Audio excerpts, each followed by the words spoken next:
होने के बाद आपको ज़रूरी नहीं है कि मरना ही है, और भी बहुत सारी चीज़ें हैं। भगवान आपको जीवन दे रहा है तो उसका सही यूज़ करें, ताकि आप लोगों से लोग कुछ ना कुछ सीखें। ऐसी चीज़ें करके आप एनवायरनमेंट को बिगाड़ रहे हो, माहौल ख़राब कर रहे हो। आपको देख के और लोग भी ऐसे ही करेंगे। अगर आप अच्छा काम करोगे तो लोग देख के अच्छा काम करेंगे। सबको जय श्री राम। तो दोस्तों, आज की वीडियो बहुत गंभीर है, जो कि आज मैंने सुबह अपना ट्विटर अकाउंट खोला तो उसमें सबसे पहले एक पोस्ट आई थी। बहुत ही गंभीर पोस्ट थी। उसके अंदर एक बनारस का रहने वाला लड़का है, जो बहुत ही अपनी बीवी से परेशान होकर, लाचार होकर, उसने सुसाइड करने से पहले एक वीडियो बनाई और उसके अंदर बाकायदा बोला कि उसकी वाइफ उसे परेशान कर रही है। उसका एक इकलौता बच्चा है जिसकी वजह से वो खुश रहता था और वो जीना चाहता था, लेकिन वाइफ से परेशान होने के बाद उसने ये डिसाइड किया कि उसको मरना है। दोस्तों, ये बहुत ही गंभीर समस्या है। उसने बाकायदा अपनी इस वीडियो में बताया है कि किस प्रकार वो अपनी वाइफ से मिलने जाता था और किस प्रकार वो अपनी वाइफ से कितना प्यार करता है। और वो बाकायदा बोल रहा है कि मैं मरना नहीं चाहता, लेकिन जिस तरीके से उसके साथ शोषण हो रहा है, उस वजह से वो मानसिक रूप से पीड़ित हुआ पड़ा है, जिस वजह से वो सुसाइड कर रहा है। उसने यही बताया कि उसके पास इसका इकलौता बेटा है जिससे वो बहुत प्यार करता है और उससे वो मिलने भी जाता था, लेकिन उसकी वाइफ उसे मिलने नहीं देती। उसने सोचा कि कुछ 500,000 रुपये उसको दे दूं ताकि उसके बच्चा खुश होता रहे। उसने ये बताया कि उसने गाड़ी ली थी और बहुत खुशी से उसने गाड़ी ली थी और उससे काफ़ी उम्मीदें थी और वो गाड़ी किस्त पे चल रही है, लेकिन जिस हिसाब से उसकी वाइफ उसके साथ बिहेव कर रही थी, उससे परेशान होकर उसने डिसाइड किया कि उसे सुसाइड कर लेना चाहिए। इससे पहले भी एक घटना हो चुकी थी उसके साथ, एक नहीं कई घटना हो चुकी है। उसने वीडियो में बताया, जैसे कि उसके ऊपर दहेज का उत्पीड़न लगाया। उसने बकायदा ये भी बताया कि बीजेपी सरकार में 2014 के बाद से शोषण होने लगा है लोगों के साथ, और उसकी बीवी उसको ब्लेम करती है कि उसने उसके दोस्तों के साथ उसको छोड़ा और प्लस उसके साथ गलत काम करवाया। ये सारी चीज़ें उसने बोली और इस हिसाब से वो बहुत ज़्यादा परेशान हो गया और वो खुद बता रहा है कि मैं नहीं चाहता कि मेरी वाइफ किसी से मिले और किसी से बात करे, किसी के साथ जाए। खासकर उसने ये सब बताया और साथ में उनकी ये लव मैरिज थी। उसके बाद ये सारी घटनाएं हुई। साथ के साथ उसने ये भी बताया कि उसकी फैमिली उनके खिलाफ थे, उसकी फैमिली उसकी वाइफ को लेकर नाखुश थे, परंतु उसकी वाइफ ने उसको ऊपर दबाव बनाया क्योंकि उनको लव हो गया था आपस में, लव मैरिज करा उसने। और वो जब फैमिली नहीं मान रहे थे तो उसने मना किया और भी बहुत सी बातें हुई, परंतु लास्ट में इसने उसके साथ शादी कर लिया। मंदिर में जाके फिर रख गया। बाकायदा ये कह भी रहा था कि मैंने उसे पैसे भी दिए थे और मैंने 1 रुपये भी नहीं लिया शादी के लिए, लेकिन फिर भी उसकी वाइफ उसको बाकायदा परेशान करती रही और जिस कारण उसको मजबूरी में आके कदम उठाना पड़ा, क्योंकि वो पहले भी 3-4 बार जेल जा चुका है सिर्फ और सिर्फ अपनी वाइफ की वजह से। तो वो परेशान होकर उसने सुसाइड किया। ये तो अब वो सुसाइड कर लिया है और उसने वीडियो बनाई। ये तो कहानी ख़त्म हो गई इसके जाने के बाद। लेकिन बीजेपी सरकार में रह के उसने ये वीडियो बनाई और बाकायदा बीजेपी को टैग किया, बीजेपी को बोला है बाकायदा कि बीजेपी सरकार के होने के बाद 2014 के बाद से बहुत ज़्यादा ही शोषण हो रहा है। तो मेरी गवर्नमेंट से यही गुजारिश रहेगी कि कृपया करके वो ऐसी घटनाओं को संज्ञान और बहुत नीचे तरीके से देखे, ताकि आने वाले टाइम कभी भी ऐसी घटना ना हो। मेरी वीडियो बनाने का मकसद सिर्फ और सिर्फ लोगों के अंदर अवेयरनेस फैलाना है, ताकि लोग जागरूक हों और ऐसी घटना से बचे रहें। क्योंकि कितनी भी बड़ी प्रॉब्लम हो, कैसी भी सिचुएशन हो, उसका सॉल्यूशन मरना नहीं होता।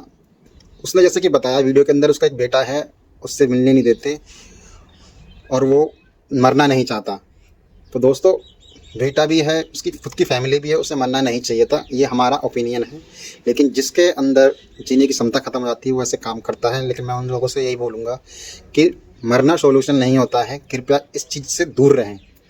ऐसी नेगेटिविटी अगर दिमाग में आ रही है तो अपने आप को खुश रखने की कोशिश करें। 4 लोगों के साथ बैठें, मिलें, हाल चाल लें और खुले इन्वायरमेंट में जाएं, खुश रहने की कोशिश करें, क्योंकि ऐसी घटना बहुत ही गंभीर होती है जो अंदर ही अंदर इंसान को तोड़ती रहती है। तो कृपया करके इन चीज़ों से बाहर निकलें और ज़्यादा ना सोचें, क्योंकि मरना सॉल्यूशन नहीं है। उसके बाद उसकी फैमिली परेशान हो जाती है और वो बहुत दुखी होती है। वो तो चला जाएगा, लेकिन उसके बाद जो उसके पीछे रहते हैं वो लोग बहुत दुखी रहते हैं। तो कृपया अपने आप को स्ट्रॉन्ग बनाइए और लड़िए ऐसी चीज़ों से, कमज़ोर मत बनिए। मरना सॉल्यूशन नहीं है। मरना होने के बाद आपको ज़रूरी नहीं है कि मरना ही है, और भी बहुत सारी चीज़ें हैं। भगवान आपको जीवन दे रहा है तो उसका सही यूज़ करें, ताकि आप लोगों से लोग कुछ ना कुछ सीखें। ऐसी चीज़ें करके आप इन्वायरमेंट को बिगाड़ रहे हो, माहौल ख़राब कर रहे हो। आपको देख के और लोग भी ऐसे ही करेंगे।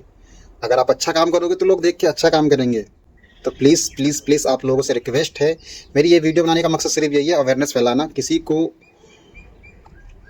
टीआरपी लेने का मकसद नहीं है, किसी को बुरा भला कहने का मतलब नहीं है। बस सिर्फ यही है, अवेयरनेस फैलाएं, स्ट्रॉन्ग बने, ताकि आप लोगों को देख के और लोग भी स्ट्रॉन्ग बने।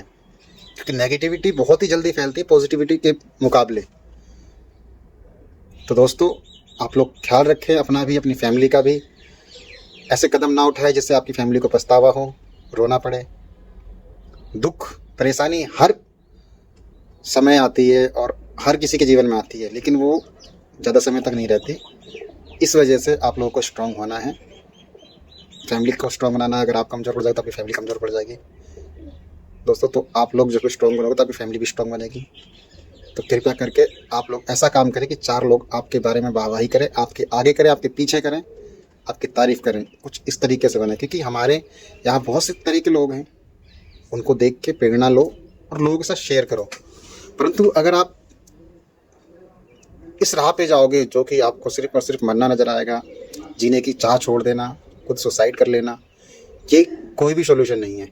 तो कृपया करके ध्यान दें, कुछ सीखें और लोगों को अच्छा सिखाएं। यही मेरी आपसे अपील है। वीडियो को शेयर करो मत करो, लेकिन अपने दिमाग में ऐसी गंदगी लाना बंद करो, स्ट्रॉन्ग बनो, औरों को भी स्ट्रॉन्ग बनना सिखाओ। मेरी बस आपसे यही अपील है, कृपया ध्यान दो। जय श्री राम। चलिए मैं आपको पूरी वीडियो दिखाता हूँ। मैं अपने भाई को बहुत प्यार करता हूँ, मैं जीना चाहता था, मैं आज सुसाइड कर रहा हूँ। मुझे नहीं पसंद मेरी वाइफ किसी और से बात करे। शुभम सिंह डेंजर मेरी वाइफ को यूज़ करने के लिए बरगला रहा है, और उसी के चक्कर मेरी वाइफ बोल रही है कि तुम्हारे दोस्त लोग मेरे यूज़ किए हैं, मेरे साथ रह नहीं पाता हूँ। आज मैं उसके साथ मिलने गया था, उनके घर के पास चापाकल है। वो जब कार से खड़ा था, मालिक की कार से चोरी से आया था, मैंने बच्चे से मिल लूँगा, सोचा था उसको 1000-2000 दे दूँगा, मेरा बच्चा तो कुछ मिल जाएगा। इसमें मैं तो खुद कर जाऊँ, गाड़ी की किस्त है, दूध वाले का है, किराने वाले का है, सबको देना है। मैं छोटा सी उम्र से कहते सर। फिर हमारे मम्मी पापा भी मेरे वाइफ को एक्सेप्ट नहीं करते थे, क्योंकि वो 4 बारी मुझे थाने पे भेज दिए। मेरी वाइफ को 4 बारी थाने पे मरवाई, मेरे बताओ 151 मुकदमा करवाई, लोता थाना, रोनिया थाना, मरवाड़ी थाना, 2 बार मोता थाना है, 1 बार मुरवाड़ी थाना, 2 बार मरवाड़ी थाना है, 1 बार रोनिया थाना है। उसके बावजूद मैं उसको रखा और मैं जीना चाहता था। मैं चाहता था कि मेरी वाइफ आए, मुझे प्यार हाथ दबाए, मुझे खुश रखे, मुझे हर समय टेंशन में रखते थे। खैर, सबका उधारी वाला का अलग फ़ोन, मेरे मालिक है अलग से फ़ोन कर रहे हैं, कब आओगे कब आओगे। मैं जॉब कर रहा हूँ तो मालिक तो फ़ोन करेंगे।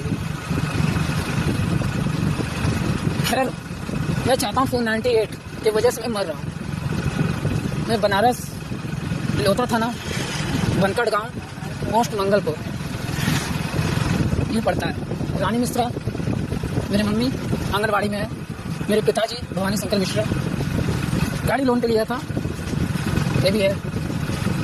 मेरा छोटा सा बच्चा है, उसके बिना जी नहीं पाता हूँ मैं। खैर, मेरी तो आज ज़िंदगी की लात है। जो मैं चाहता हूँ कि ये बीजेपी का जो सरकार है, क्यों सिर्फ लड़कियों के लिए शोषण होती है। 2014 के बाद से लड़का शोषण होने लग गया है। लड़कियों के साथ गलत होता था, कानून हिसाब से होना चाहिए, लड़कों के लिए होना चाहिए, लेकिन उसके बाद से मेरा शोषण होने लगा, लड़कों का शोषण होने लगा। मेरी बात खुल के बोल रही है कि मुझे सपोर्ट कर रहा है शुभम सिंह डेंजर, मैं उससे बात करूंगी। मैं लड़का हूँ ना, मैं लड़कों के बारे में जानता हूँ, अच्छे से जानता हूँ। उसको सपोर्ट नहीं, उसको ओयो तक ले जाएगा।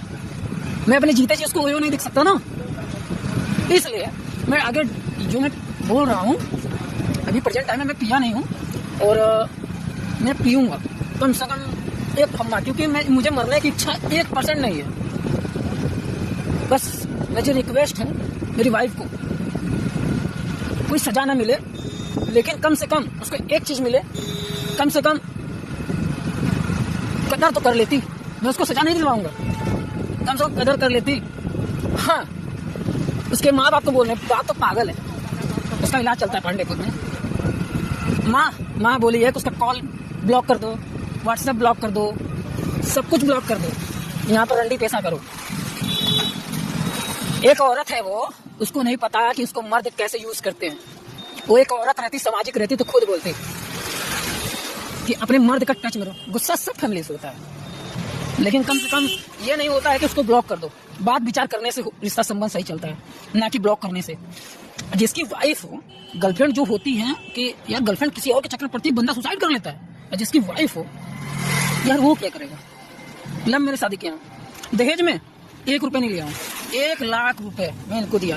जाकर मैं सारनाथ शिव जी का मंदिर था, पोखरा भी था, वहाँ पे मैं शादी किया फ्री में इस लड़की से। ये लड़की ने मुड़ैला पे एक हॉस्पिटल है, मुड़ैला चौराहे से 25 मीटर पहले हॉस्पिटल है, क्लिनिक भी है। उनका क्लिनिक करौता में भी है। उनके पिताजी एक्सपायर हो गए हैं, खैर हमको ज़्यादा नॉलेज नहीं है। उन्हीं की क्लिनिक पे उनके भर्ती हुए 3 से 4 बार अपने पिताजी का दवा खा ली थी। उसके दबाव में मैं शादी किया, ठीक है। मैं दवा में शादी किया, अदर कास्ट थी, वो ठाकुर थी, मैं ब्राह्मण था। लेकिन आप लोग मुझे बताइए कि कोई मर्द अपने औरत का किसी और से संबंध पे बात बर्दाश्त कर सकता है? बस इतना मुझे बता दीजिएगा। मेरा आज आखिरी दिन है, कम से कम ये 498 संशोधन कर दे। मैं खुद मरने जा रहा हूँ। गाड़ी की किस्त तक है, मेरी गाड़ी है, बहुत प्यार से लिया था।